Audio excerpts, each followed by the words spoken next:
In calculus, there are really four major branches, four major topics that we study that everything kind of connects and stems from. So the four things are limits, derivatives, and integrals. Those are the three that we'll study in Calc AB, and if you go on to Calc BC, then you'll also get series. And so we're going to start off by looking at limits. Now, I've posted here the formal definition of a limit. Let's read through this, but understand this is real mathy. So we're going to break this down after. But the very formal, this is sort of an abstract algebra definition of a limit, is this. Let f be a function defined on an open interval containing c, except possibly at c. So c may not be included, especially if it's an endpoint. And let L be some real number. Then the statement, the limit as x approaches c of f of x is equal to L, means this. It means that for every epsilon greater than 0, there exists a delta greater than 0, so that if the absolute value of x minus c is between 0 and delta, then it must be true that the absolute value of f of x minus L is less than epsilon. So essentially, what this is saying is that we have some x value and some f of x value.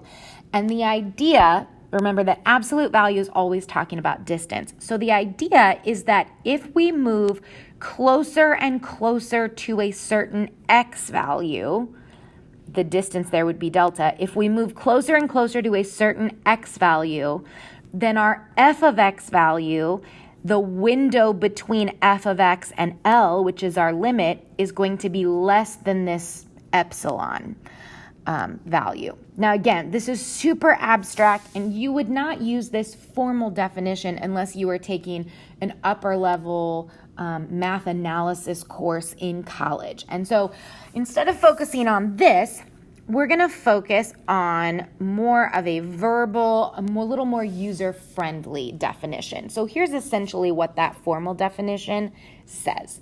And we're going to dive into this in a lot of different ways over the next couple of days. L is the limit of f of x as x approaches c if and only if L is the one number that you can keep f of x arbitrarily close to simply by keeping x close enough to c, but not equal to c. Okay, so again, if you're still feeling a little muddy, that's okay, because what we're going to be looking at over the next couple of days are some tables, some graphs, some equations, so that you can get a really rounded idea of what this definition actually means. So for the next day or two, we're going to be working on just interpreting and trying to understand this definition, okay? So in this next activity, we're going to look at some tables and see how those translate to a limit. So before we start looking at that, it's really important that you understand the syntax and kind of the notation of a limit. So this statement, you heard me say it already once, says the limit as x approaches c of f of x is equal to L. And so that's how you would read that statement in words. And so the idea is if I move x closer and closer and closer to this value c, then what is f of x getting closer and closer and closer to? That's really what we're looking for with a limit. So that's how you would read that in words. The most important thing too is that this idea of limit, that LIM by itself, does not mean anything. Limit is an operation. You have to do it to something. So you must always have a function in there. It would never be acceptable to write something like the limit as x approaches, let's say 7 equals 2. That would never be okay because it's missing the function. That's like saying divide equals 5. That makes no sense. It's an operation. It doesn't mean anything until you're doing it to something. And so it's the same thing with limits. Now, the first activity that we're going to do to try and understand this definition is looking at a numerical approach, meaning looking at some tables and some specific values. In calculus, we're going to look at every topic through 4 different lenses. We're going to approach it numerically, we're going to approach it graphically, we're going to look at it analytically, which means using algebra, and lastly, abstractly, where we take out a bunch of the information. And so how do we understand the general process? So this activity is sort of an investigation that's meant to be done on your own. So I'm going to get you started on this, and then you get to finish it for the rest of the day today and maybe post some of your thoughts. So we want to fill out this table using this function, f of x is equal to x cubed minus 1 over x minus 1. And so I don't really want to have to plug in 1.8, 1.9, 1.99. So we're going to use our graphing calculators to do that. You probably already know how to do this, but here's a quick refresher on how to set up your table in your graphing calculator. So the first thing that I want you to do is to go to the table set menu. So that is above window right here. So you're going to have to start by pressing the second button. So we'll go second window, and you should see this menu. Now what I want you to do is arrow down to where it says independent and change your independent variable from auto to ask. So just hit enter and highlight the ask button. And that's all that we need to do. So now we want to put in our function. So we're going to go to the y equals button and enter our function. Now, when you enter your functions, this is really, really important, and I've learned over the last couple of years that not everyone realizes this.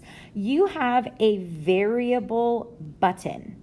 That is this one here that says x, t, theta, and n.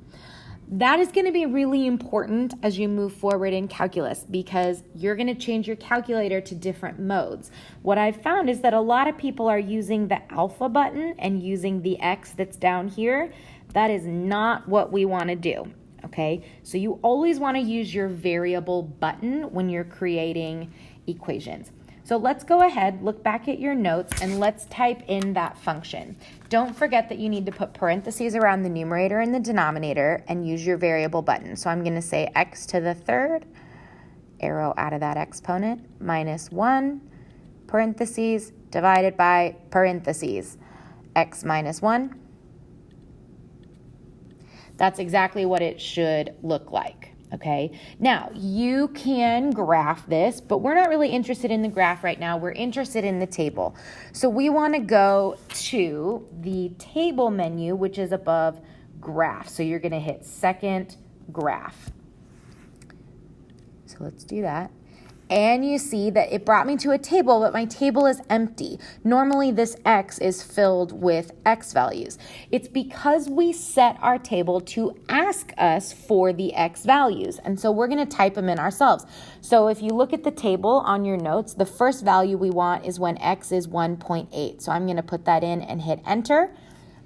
And there it goes. So go ahead and take a moment to pause the video and put in the rest of your table values.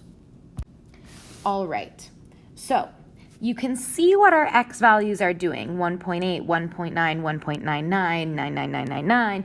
We are getting closer and closer and closer to 2, but we're not getting all the way to 2, we're just approaching 2 with our x values.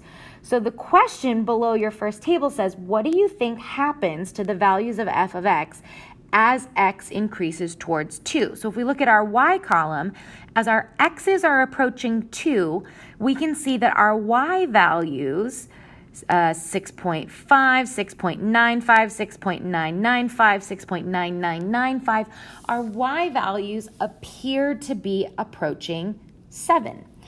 And so now let's go back to our notes here. And we can copy over those values from our calculator.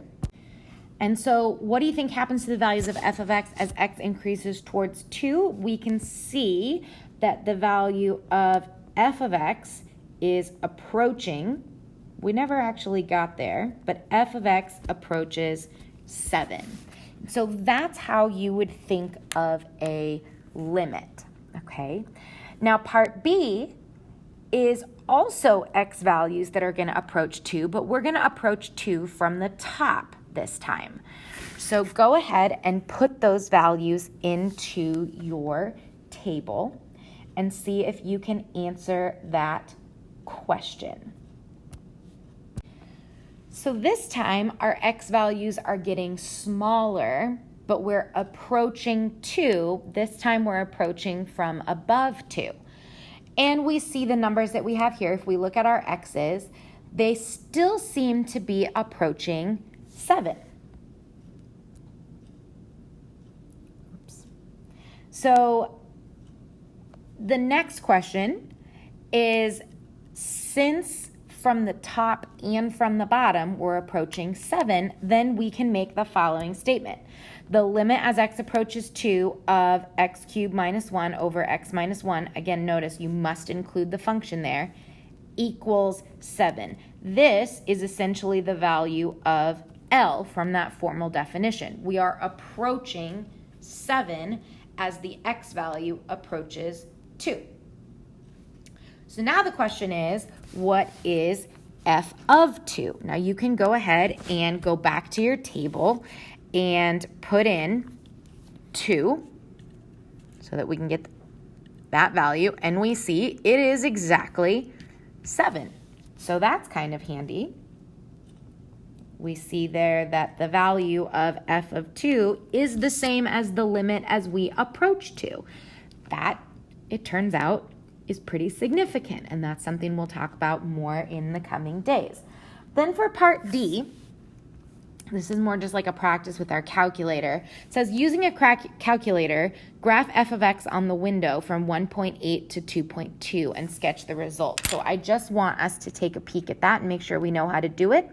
So you're going to go to this button window and set the domain to the x values that they've asked. So click on window. Right now, our x's go from -10 to +10. But again, if you look at your notes, we want our minimum x to be 1.8, and we want our maximum x to be 2.2. Now we can go to the graph and see what that looks like. And so we have pretty much what appears to be a straight line on that window. So you can go ahead and sketch that graph on your notes. Now, what I would like for you to do to finish this out today is go ahead and do number 2 and follow that on the next page. And then you're going to extend that knowledge as your homework tonight is to look at number 3 on the following page. And we will go over these items when I see you next in class. So you are going to finish all of part 2 now that you know what you're doing, and you are going to try to answer parts A through F on number 3, and we will go over these the next time that I see you.